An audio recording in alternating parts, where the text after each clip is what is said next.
Welcome to Money Talk with Tiff, a podcast where we discuss everything money from tips and tricks to current events. Follow me on my journey to become debt-free and meet other cool people along the way. I am your host, Tiffany Grant. Now let's talk money. Hey everyone, and welcome to another episode of the Money Talk with Tiff podcast. Today on the line, I have Chris Panteli. Now, I'm super excited to have Chris on because, for one, Chris is from across the big pond, and I've never had anybody on the podcast from the UK. So I'm super excited that you're joining us from so far away. But Chris has a degree in business economics from the University of Liverpool, and he owns a small fast food restaurant, and he just started his new blog called Life Upswing. We'll get into a whole bunch of that coming up, but I kind of wanted to get into a little bit of Chris's story because it's very, very interesting. So just a little bit of background. Chris, the restaurant that he owns was a small business that was passed on through his family. So he actually started working there from what age again, Chris? Oh, hey, Tiffany. Thanks for having me on. It was straight after university. So I was about 21, 22, I think But I had been working there just, as a part-time sort of job when I was 14, just doing bits and bobs, the things they would let me do in front of the customers. Right. And it's awesome because you were able to take that generational wealth pretty much and pick it up and keep going, and a lot of times people don't have that. So I just want to, go over a little bit of how that all worked out for you and how that went. Well, it's the sort of thing that when you come into an existing business, it was doing good, but it's been in my family for so long that perhaps maybe some of the ideas and the approaches were maybe just a bit outdated. And that there was so much scope, so much room to kind of try new things. And that's what I did as soon as I got in there.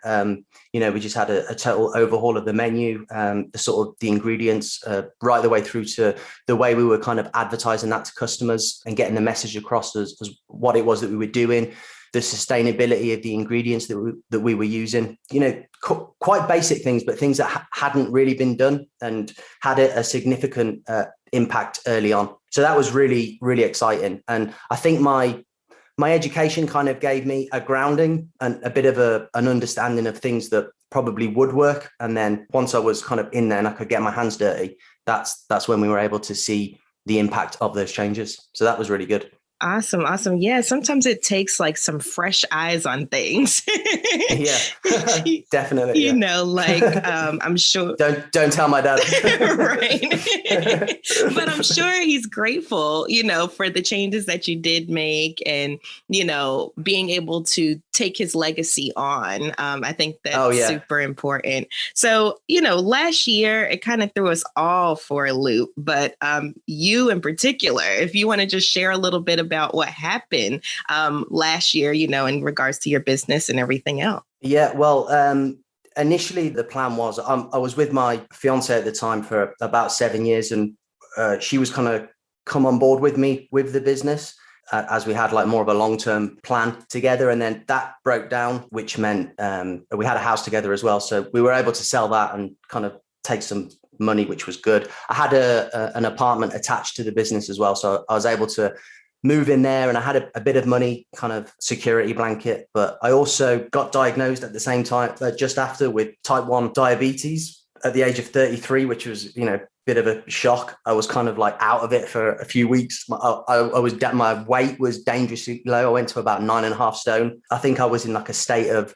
ketoacidosis. My organs were shutting down. They rushed me into the hospital. They said I was, my sugars were really, really high, really, really high, and had to put me on insulin straight away, bring it down. And thankfully, I had a fantastic diabetic nurse. And after a few months of getting to grips with this new diagnosis and what it meant for me, that all got under control. So that was quite good. And then I think about a few weeks after that, all of a sudden we had this kind of national pandemic, this virus going around, and then they slowly started shutting everything down. And then in the UK here, we went into a full lockdown. Fortunately, they let the food businesses open. I mean, I did have to shut for a couple of weeks because there was a knock-on effect with a lot of the suppliers shutting down. So I wasn't able to get anything to cook with. I mean, I could have opened, but I wouldn't have had anything to sell. So that wouldn't have been a good idea. So we had to shut the business down for a couple of weeks, but then we were back up and running. But I just thought it was such a good opportunity for me to start something. I'd always been interested in having a secondary business. I've dabbled with, money making opportunities online. Throughout the past 10 years, I've done Forex trading, looked at like kind of futures trading, drop shipping, all the kind of things that you get mesmerized by when you're just searching online. But the pandemic, and then also my kind of new, I wouldn't say healthy because I wasn't unhealthy, but I had to really think about my lifestyle, what I was eating. Sort of, I've never been a big drinker, but I've probably had maybe, I think 2 beers in the past year and a bit, just because it's no moral reason or no, you can drink with type 1 diabetes, you can have alcohol. It's just such a nightmare. It's so complicated having to like figure out the insulin to take alongside drinks that you're having. I haven't bothered. And you would not believe the amount of time that you have when, you're in lockdown and you're not drinking. So I just threw myself into this new online business, and thankfully it's really, really starting to take off. So it's really good. Awesome. Awesome. Now, before we get into that, I just want to go back a little bit because for my US listeners, 9.5 stone is 133 pounds. So that way you can get a kind of an idea of, how small Chris is saying he got. And I'm so glad that you were able to catch it, in time before it really became a horrible situation. I shared with you how my husband has diabetes, and it can get really scary sometimes.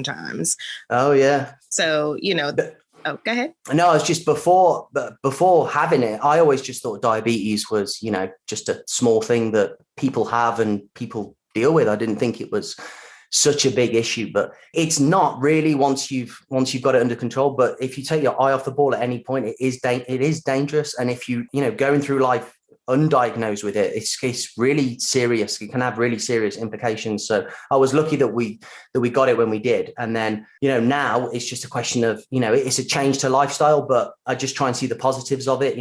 This is forcing me to change my lifestyle. So what else can I change to have a positive impact on my life? And hence Life Upswing, my blog name.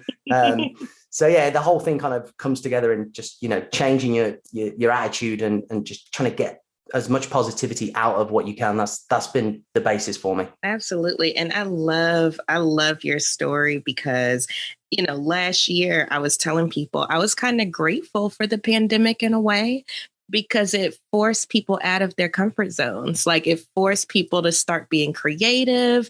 It forced people to start, looking around them. You know what I mean? Yeah. Your story is a prime example of that. Once the pandemic hit, you were like, okay, what else can I do? And so that way I can kind of have a safety net, but also, start doing something that I love, So I love your story in that way because it just brings all of those points home. And, you thought to go ahead and diversify, what kind of businesses you have.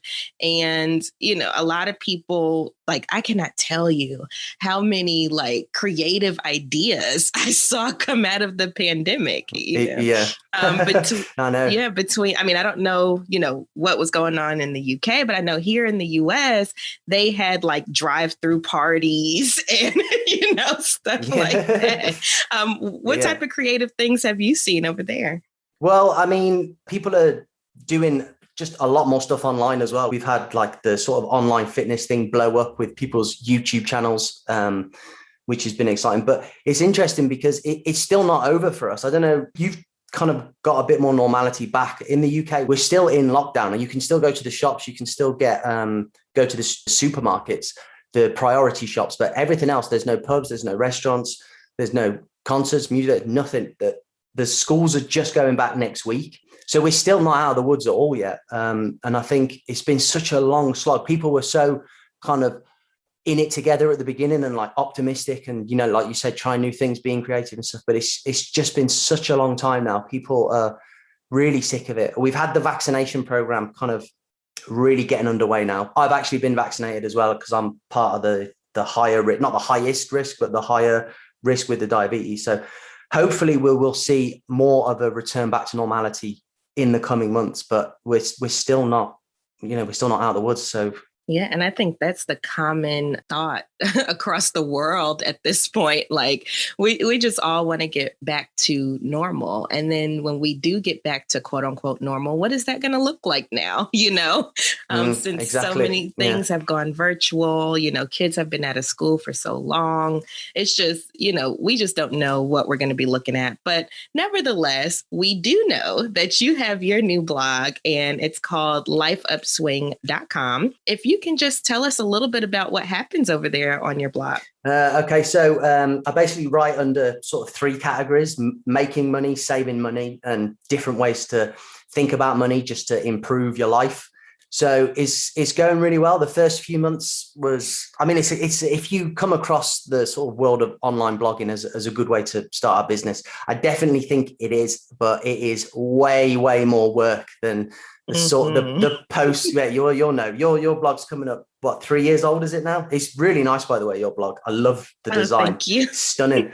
But yeah, you look at a blog and you think, oh, that's nice. That they probably write a few articles. It's so much more to it. I'm doing my 40 hours a week now, kind of reduced hours at the shop, but I'm doing maybe another 20, some weeks 25 hours a week on my blog, going till 1, 2 o'clock in the morning, my eyes glazing over at the laptop.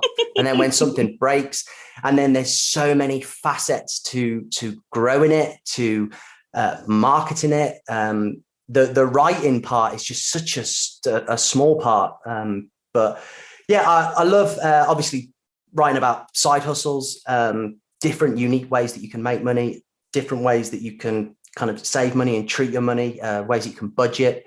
So there's loads of really good stuff on there. And I've put loads of, I've started doing a few YouTube videos as well, just to add a bit more to certain articles that might benefit from like a sort of like video explanation, because it's a bit easier to learn with video. I've kind of thrown that in as well. A podcast is something which is on the horizon, perhaps, maybe, although I'm sure that's way more work as well. Tiffany, is it? I'm sure. Yeah, as we talk here on a Sunday morning, the work never stops.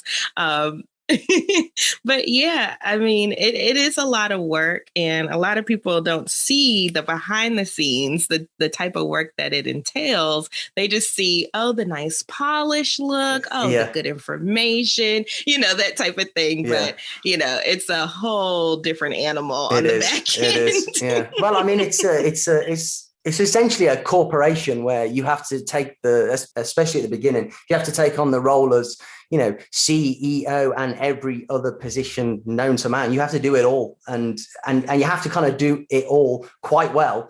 Otherwise you won't get seen, and nothing will move, and you won't make any money. So, but it has been fun. And I would definitely recommend anybody listening that's thinking, I'd like to start. So for me, the reason I started my blog was to, first and foremost was a good creative outlet, somewhere where I could sort of do something with the things that I've learned over the years and the things that I'm continuing to learn today, but also to make money as a priority. And I think it is a really, really good side hustle, a really, really good way. I think you need to give it lots and lots of time. Don't think that you could, jump on board. You see these sort of income reports, that's just like a Bluehost affiliate link post that says, make $5,000 a month, sign up with my affiliate link now. And in 3 months, you'll be making it. It maybe happens once in a million, but it really, you need to give yourself a good kind of couple of years to graft at it and grow it. But I think if you follow the right people and put the work in,